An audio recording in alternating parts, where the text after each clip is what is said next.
여러분 안녕하십니까? 오늘도 우리 계속해서 요한계시록 17장 두 번째 강의로 정치와 종교의 야합이라는 주제로 말씀을 나누겠습니다.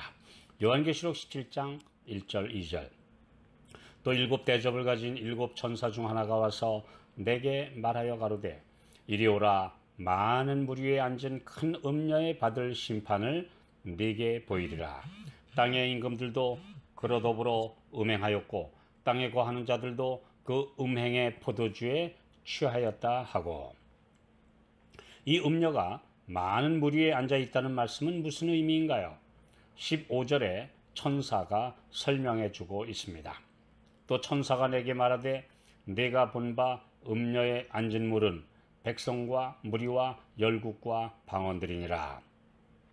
세상의 대다수를 차지하는 인구와 문화를 다 아래에 깔고 앉아있는 거대한 종교 세력임을 정확하게 보여주는 그림입니다. 실제로 고대 바벨론 성은 유프라테스 강물 위에 건설된 도시였습니다. 강이 성을 관통하고 있었고 성 둘레에 해자를 파서 그 강물이 성을 둘러있게 하므로 자연적인 방어벽이 되게 했습니다. 그 해자 안과 밖에 내성과 외성을 쌓아서 적군이 쳐들어오기 위해서는 외성을 지나 해자의 물을 건너 내성까지 무너뜨려야 하기 때문에 난공불락이라 여겨졌습니다. 그렇기 때문에 온 성이 술에 취해 있던 그날 밤 유브라테스 강물이 마르는 사건을 통해 수로로 페르시아 군대가 쳐들어와 함락을 당했습니다. 이 큰 음녀 바벨론은 유브라데 강물로 상징된 백성과 무리와 열국과 방언들, 즉 세상의 모든 세력과 문화를 지배하고 있는 것을 그 위에 앉아 있다고 표현합니다. 계시록 18장 7절에도 이 음녀가 나는 여황으로 앉은 자요 라고 주장했고, 17장 3절에는 붉은 빛 짐승을 타고 앉아 있었으며 11장 9절에는 일곱 산 위에 앉아 있었습니다. 이 음녀, 즉 타락한 종교 세력이 세속의 권력과 야합하여 그 위에 앉아 조종하고 있다는 것입니다. 이 음녀가 받을 심판은 조사나 선고가 아니라 이미 받은 선고대로 집행되는 심판을 의미합니다. 다니엘 7장 26절 그러나 심판이 시작된 즉 그는 권세를 빼앗기고 끝까지 멸망할 것이요. 이처럼 최후의 심판이 집행됨을 계시록 17장에서 자세히 보여주고 있습니다. 땅의 임금들도 그와 더불어 음행하였고, 이 임금들은 세상의 모든 정치 지도자들을 가리킵니다.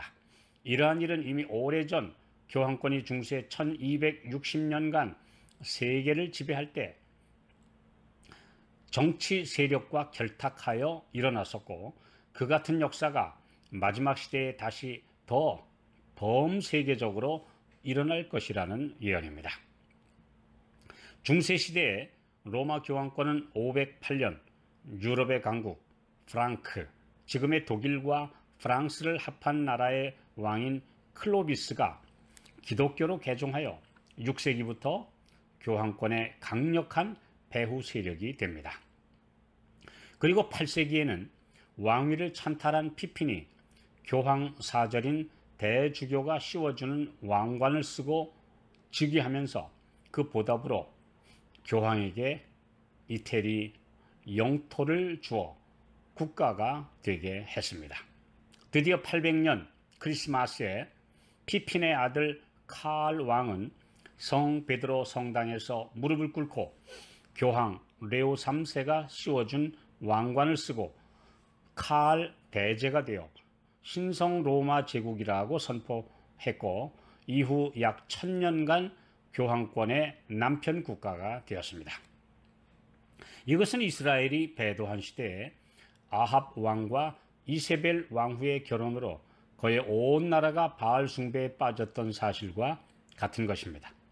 그 시대에 엘리야 선지자가 일어났듯이 하나님의 계명과 예수 믿음을 가진 성도들이 이러한 죄와 배도를 탄핵하고 바벨론 안에 있는 하나님의 백성들을 불러낼 것이라고 예언되어 있습니다. 성경은 여러 번 세속의 정치와 타락한 종교가 연합하는 것을 음행으로 비유하고 있습니다.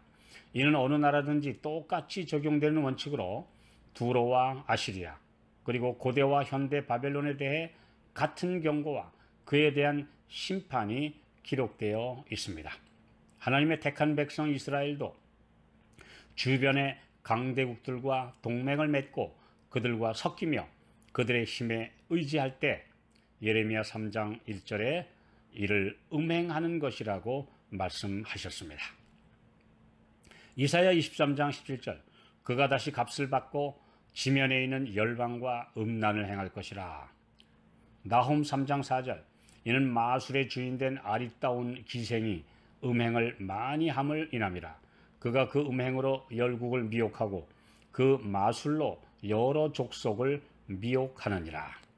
이사야 1장 21절 신실하던 성읍이 어찌하여 창기가 되었는고 공평이 거기 충만하였고 의리가 그 가운데 거하였었더니 이제는 살인자들 뿐이었도다. 마지막 시대의 정교 일치는 야망을 가진 정치가들이 먼저 종교와 손을 잡아 권력을 잡으려 할 것입니다. 땅의 왕들이 그로 더불어 음행하였고 종교가 거대해지고 사회에 막강한 영향력을 행사하게 되면 이런 현상은 자연스럽게 일어납니다. 오늘날 더군다나 인기와 다수결, 많은 표를 얻어야 정치 지도자로 선출되는 이런 현대사회에서 세력이 있는 편에 붙으려고 하는 것은 당연한 결과입니다. 종교 지도자들과 신자들이 정치와 밀접하게 되는 것은 자연스레 음녀의 길로 들어서는 것입니다. 많은 신자 수를 가진 종교와 대형 교회는 언제나 이런 유혹에 노출되어 있습니다. 그래서 큰 것 그리고 많은 수를 선호하는 것은 그리스도인 정신이 아닙니다. 땅에 거하는 자들도 그 음행의 포도주에 취하였다. 하늘이 아니라 이 땅을 목표로 사는 사람들은 정치운동에 관심을 가지며 인기와 세력을 선호하게 되어 있습니다.